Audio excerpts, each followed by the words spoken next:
Episode 3 cultivation की शुरुआती समझ। रुद्र आज जल्दी उठ गया। वो अपने अंदर ऊर्जा महसूस कर रहा था।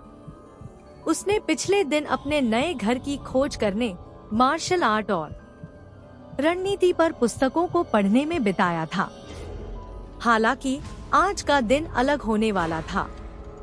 उसने अपने प्रशिक्षण के कपड़े पहने और आंगन की ओर चला गया, जहां मास्टर सत्यजीत और नंदिनी पहले से ही उसका इंतजार कर रहे थे। सुप्रभात में मास्टर सत्यजीत ने एक मुस्कान के साथ कहा, आज हम अपने शरीर को स्थिर करने की कला पर ध्यान केंद्रित करेंगे, क्योंकि शरीर को समझना और शरीर को लचीला बनाना बहुत जरूरी है एक कल्टीवेटर के लिए। रुद्र ने सीखने के लिए उत्सुक होकर सिर हिलाया।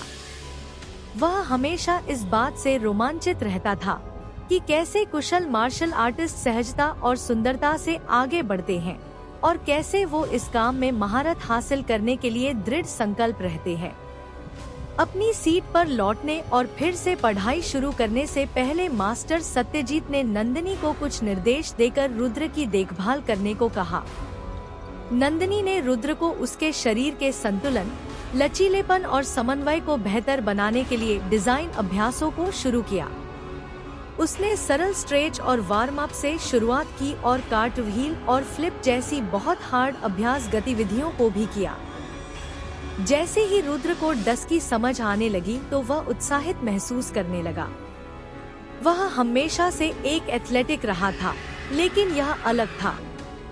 ऐसा लगा रहा था जैसे वह चलने का एक बिल्कुल नया तरीका सीख रहा है, एक ऐसा तरीका जो कुशल और फायदेमंद दोनों था। जैसे जैसे सुबह होती गई, रुद्र तेजी से केंद्रित हो गया और अपने प्रशिक्षण में खो गया। जब वह अपनी फॉर्म और तकनीक को बेहतर बनाने पर काम कर रहे था, तो उसे समय का पता नहीं चला। उसके चेहरे से पसीना बह रहा था और मेहनत के कारण उसकी मांसपेशियों में दर्द हो रहा था। कुछ घंटों के बाद वो व्यायाम के लिए रुका और जमीन पर गिर गया। वह जोर जोर से सांस ले रहा था, लेकिन उसे उत्साह महसूस हो रही थी। यह बहुत अजीब था। वह नंदिनी और मास्टर सत्यजीत की ओर देखते और हांफने हुए बोला, मुझे नहीं पता था कि शरीर को संतुलित करना इतना सुंदर हो सकता है। मास्टर सत्यजीत जानबूझकर मुस्कुराए और बोले, सीखने के लिए और भी बहुत कुछ है मेरे युवा शिष्य, लेकिन अभी हमें आराम करने और स्वस्थ रहने की भी जरूरत है। हम कल भी यह जारी रखेंगे। रुद्र ऐसे कुशल शिक्षक से सीखने के अवसर से अपने गुरु का आभारी था। ऐसा सोचते हुए रुद्र ने सिर हिलाया। बाकी दिन साधना के बारे में पढ़ने और सुबह जो सीखा था उसका अभ्यास करने में बिताया। रुद्र ने सर्वश्रेष्ठ मार्शल आर्टिस्ट बनने का दृढ़ संकल्प किया। जैसे जैसे दिन हफ्तों में और सप्ताह महीनों में बदलते गए, रुद्र के कौशल में सुचारू रूप से सुधार हुआ। उसने मास्टर सत्यजीत और नंदिनी के साथ बहुत प्रशिक्षण लिया और उनके ज्ञान और विशेषज्ञता को पूरी तरह से सीख लिया। लेकिन केवल उसकी शारीरिक क्षमताओं में ही सुधार नहीं हुआ। रुद्र ने मार्शल आर्ट के पीछे के दर्शन, अनुशासन को भी फोकस और उसमें गहरी समझ भी विकसित करना शुरू कर दिया। रुद्र ने ध्यान करना, अपनी सांसों पर नियंत्रण रखना और अपने मन को शांत करना सीखा। उसने अपने शरीर की सुनना और अपनी प्रवृत्ति पर भरोसा करना सीखा। और मास्टर सत्यजीत असकी तेजी से सीखने और अडिग भावना पर गर्व किए बिना रह नहीं सके। उसकी यात्रा लंबी और कठिन थी, लेकिन संतुष्टिदायक भी थी। रुद्र को पता था कि उसे अपना रास्ता मिल गया है और वह जब तक जीवित रहेगा अपने प्रशिक्षण में सुधार जारी रखने के लिए संकल्पित रहेगा। जब वह हर रात थककर और संतुष्ट होकर सोने के लिए बेड पर लेटता था, तो वह मुस्कुराने के अलावा कुछ नहीं कर पाता था। वह उस डरावने लड़के से बहुत दूर आ गया था, जो कुछ महीने पहले मास्टर सत्यजीत के दरवाजे पर आया था। वह अब एक योद्धा, लड़ाकू मार्शल आर्ट का छात्र था और वह जानता था कि 10 रास्ते पर जिसको उसने चुना है, सीखने के लिए बहुत कुछ है, खोजने के लिए बहुत कुछ है। 1 वर्ष तक शरीर संतुलित तकनीकों का अभ्यास करने के बाद उनका शरीर नाजुक हो गया और उनकी चंचलता और उनके शरीर की समझ बहुत उत्तम हो गई थी। एक दिन मास्टर सत्यजीत ने रुद्र को बुलाया। मास्टर सत्यजीत ने रुद्र को चमकती आंखों से देखा, यह जानते हुए कि वह वास्तव में बहुत कुछ सीख चुका है। रुद्र, मेरे प्रिय शिष्य, मैं इस 1 वर्ष में तुम्हारे द्वारा किए गए प्रयासों से प्रभावित हूँ। इससे पता चलता है कि तुम्हारी समझ और सीखने की गति उच्च श्रेणी की है। यही कारण है कि स्वर्ग तुमको आध्यात्मिक जड़ें नहीं दिया है, लेकिन तुम भाग्यशाली हो कि मैं तुम्हारे संपर्क में आया। वर्षों पहले दुनिया भर में यात्रा करते समय मैं एक प्राचीन सभ्यता पर जाने में कामयाब रहा जो शुरुआती युग से अस्तित्व में थी। इस सभ्यता की खोज करते समय मुझे एक शरीर रिफाइन करने की तकनीक का पता चला। एक पुरानी किताब जिसमें एक चैप्टर है जो स्वर्गीय शरीर रिफाइनिंग तकनीकों का विवरण देता है। रुद्र ने उत्सुकता से किताब ले ली। उसे महसूस हुआ कि वह उत्साह से भर गया है, क्योंकि उसे एहसास हुआ कि तकनीक उसे कितनी शक्ति दे सकती है। रुद्र ने किताब पढ़ना शुरू किया। उसने महसूस किया कि इस प्रक्रिया में शरीर को अधिक मजबूत बनाने के लिए दुर्लभ सामग्रियों और सितारों की ऊर्जा को सोखना शामिल है। यह कोई आसान रास्ता नहीं है रुद्र। यह प्रोसेस तुम्हारी क्षमता से परे तुम्हारी परीक्षा लेगी और इतने जान को भी खोने का एक बड़ा खतरा है, मास्टर सत्यजीत से कहा। लेकिन रुद्र का दृढ़ संकल्प पहले ही मजबूती से स्थापित हो चुका था। वह जानता था कि मजबूत बनने और एक योद्धा बनने के लिए उसे यही रास्ता अपनाना होगा जिससे वो अपने प्रियजनों की रक्षा कर सकता है। रुद्र के उत्साह को देखकर मास्टर सत्यजीत ने अपना लेसन जारी रखा। मैं अब तुमको कल्टीवेशन की दुनिया और उसका वर्गीकरण समझाऊंगा, इसलिए ध्यान से सुनना।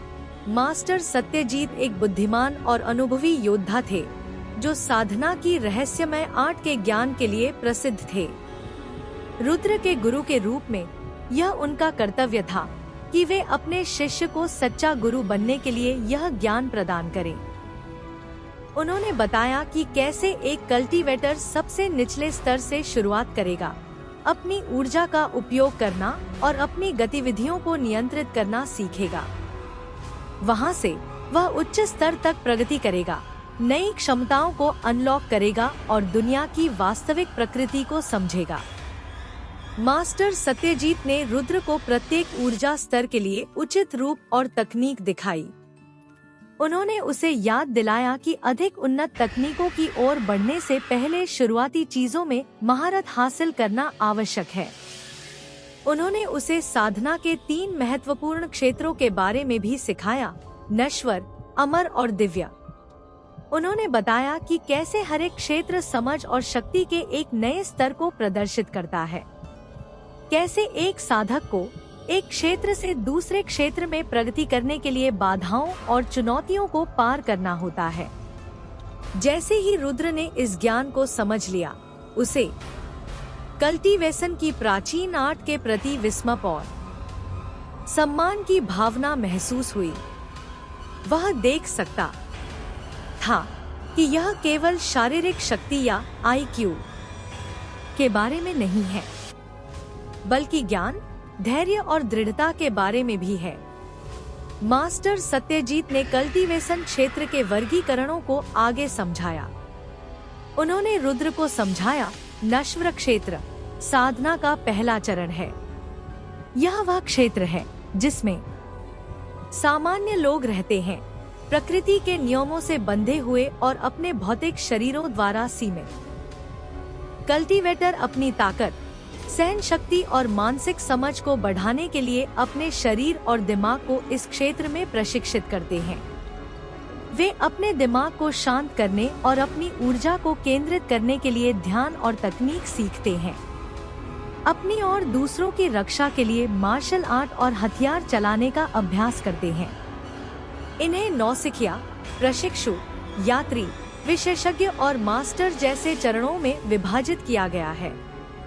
नौसिखिए जो अभी अपना प्रशिक्षण शुरू कर रहा है, जबकि मास्टर्स के पास वर्षों का अनुभव होता है और उन्होंने नश्वर ऊर्जा की गहरी समझ हासिल कर ली होती है। दूसरी ओर अमर क्षेत्र उच्च स्तर की समझ और शक्ति का प्रदर्शित करता है। कल्टीवेटर इस क्षेत्र में अपनी नश्वर सीमाओं को पार कर अपनी साधना पद्धतियों के माध्यम से अमरता प्राप्त करता है। उनके पास अविश्वसनीय ताकत, गति और चपलता रहती है। उन्हें प्रकृति और ब्रह्मांड की शक्ति की गहरी समझ होती है। इस क्षेत्र में साधक आध्यात्मिक जीवों के साथ बात कर सकते हैं और यहाँ तक कि खुद से तत्वों में हेरफेर भी कर सकते हैं। इसे निम्न, मध्य और उच्च अमर में विभाजित किया गया है। कम अमर लोगों में उड़ान और अलौकिक शक्ति जैसी बुनियादी क्षमताएं होती हैं, जबकि मध्य अमर लोगों को ब्रह्मांड की गहरी समझ हासिल हो जाती है और वे खुद तत्वों में हेरफेर कर सकते हैं। उच्च अमर अविश्वसनीय रूप से कठिन हैं और उनके पास ददश्वरीय शक्तियां होती है जो पूरी दुनिया बनाने और वास्तविकता को अपनी इच्छानुसार मोड़ने में सक्षम होते हैं। अंत में दैवीय क्षेत्र साधना का अंतिम चरण है, जो उस अवस्था को प्रदर्शित करता है जिसमें बहुत कम लोगों ने कभी सफलता प्राप्त की है।